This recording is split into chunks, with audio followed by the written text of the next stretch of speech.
أهلا بكم في جولة اليوم عبر الصحف تأتيكم من فرانس 24. مواجهات الضفة الغربية إثر موت الأسير عرفات جرادات لاقت صدى واسعا لها في صحف اليوم.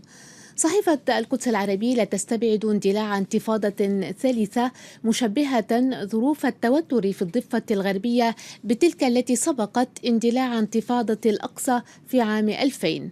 أما احتمالات انهيار الوضع الأمني في هذه البقعة من الأرض فيعود وفق استنتاج الصحيفة إلى الإحباط الذي يصيب الفلسطينيين نتيجة توقف مفاوضات السلام وتراجع الاقتصاد وانسداد الأفق.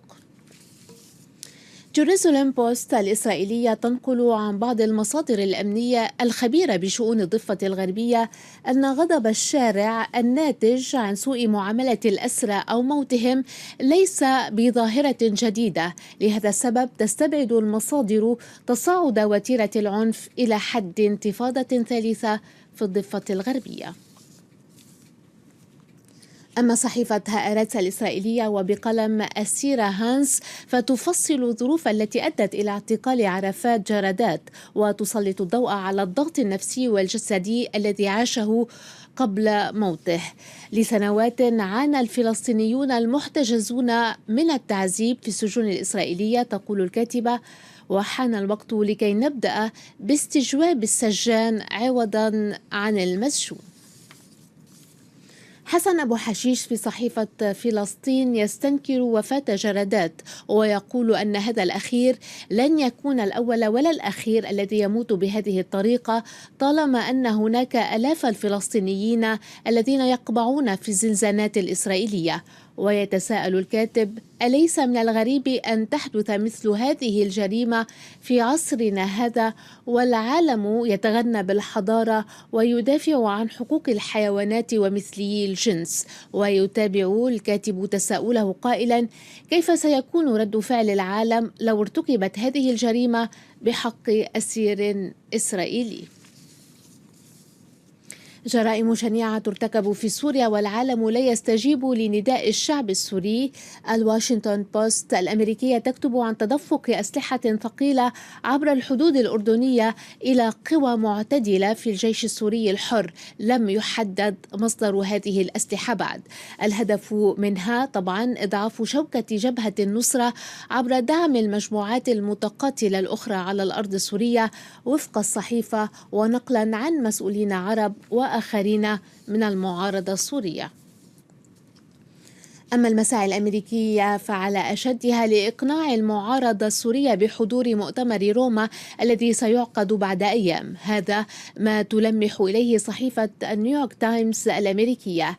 هذه المساعي تأتي لإنجاح الزيارة الرسمية الأولى لوزير الخارجية الأمريكي جون كيري إلى أوروبا والشرق الأوسط.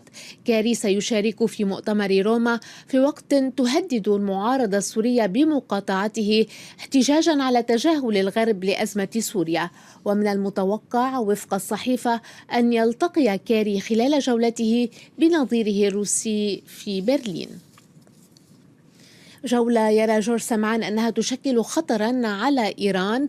فقد بدا واضحا للكاتب أن واشنطن التي أطلقت يد موسكو في البحث عن حل لأزمة سوريا تقترب من التفاهم مع هذه الأخيرة على المرحلة الانتقالية وعلى اعتماد تسوية تنهي حكم الأسد. المتضررة الكبرى بعد طبعا الأسد في الملعب السوري هي إيران التي تتحاشى التفكير بمخرج من المستنقع السوري قبل انتخاباتها الرئاسية. ويسأل سمعان: هل سوريا قادرة على الانتظار إلى ذلك الحين؟ مصر بدورها لم تعد قادرة على الانتظار، فالوضع الأمني والسياسي فيها يتجه إلى هاوية سحيقة. تكتب السفير اللبنانية، السفير التي تقارن بين مصر وتونس وترى أن سلطة الإسلام السياسي قد خذلت الثورة الشعبية الآن وقد حكمت هذه التيارات، فقد تبين للقاصي والداني أن حكمها لم يختلف عن الأنظمة السابقة. الصحيفة تعتبر أن شعوب الربيع العربي أسقطت الطغاة، لكنها لم تتمكن من نقض نظام حكم الفساد والاستبداد.